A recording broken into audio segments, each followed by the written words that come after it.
Ton bonheur et ta réalisation, c'est le Seigneur.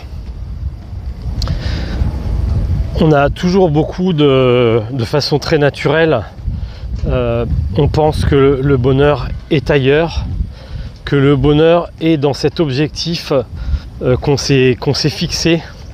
Ça peut être un objectif professionnel. On s'est dit voilà, si jamais j'arrive à tant de chiffre d'affaires, c'est sûr, ça ira beaucoup mieux dans ma vie. Si jamais dans mon couple, on arrive à trouver un équilibre parfait, là vraiment c'est sûr. Là je serai heureux, je serai épanoui, je ressentirai le bonheur.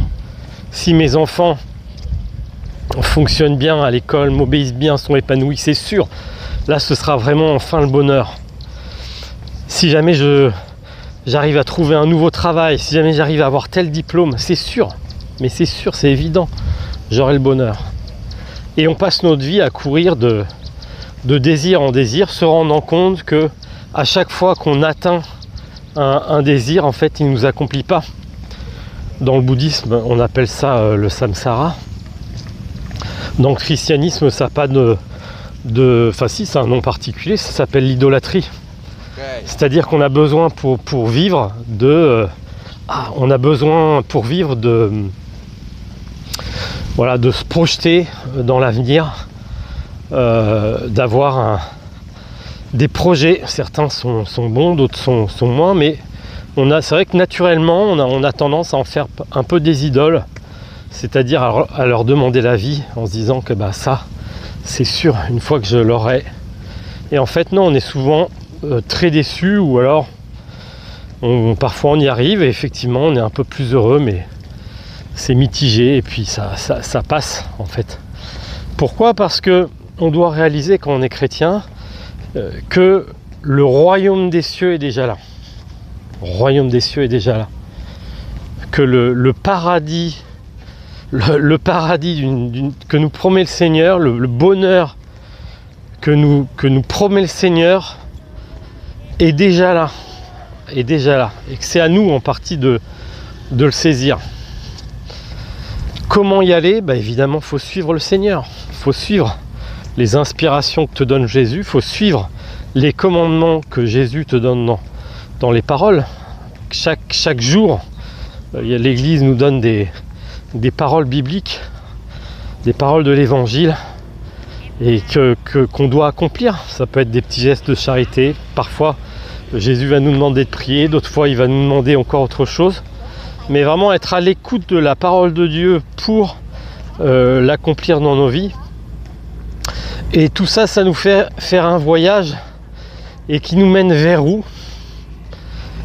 Il nous mène vers où ce voyage spirituel ? Celui que tu as commencé, celui que tu es en train de faire, celui que tu essaies de nourrir en écoutant peut-être cette vidéo. C'est quoi le terme du voyage ? Le terme du voyage, c'est celui qui te fait voyager. C'est Jésus. Jésus, il est à la fois le voyage et la destination. C'est quelque chose de très de compliqué, je trouve. En tout cas, moi, j'ai du mal encore aujourd'hui à le conscientiser, mais je sais que c'est ça. C'est que Jésus, c'est le voyage, c'est celui qui me fait voyager. Et en même temps, c'est la destination. C'est lui que je veux.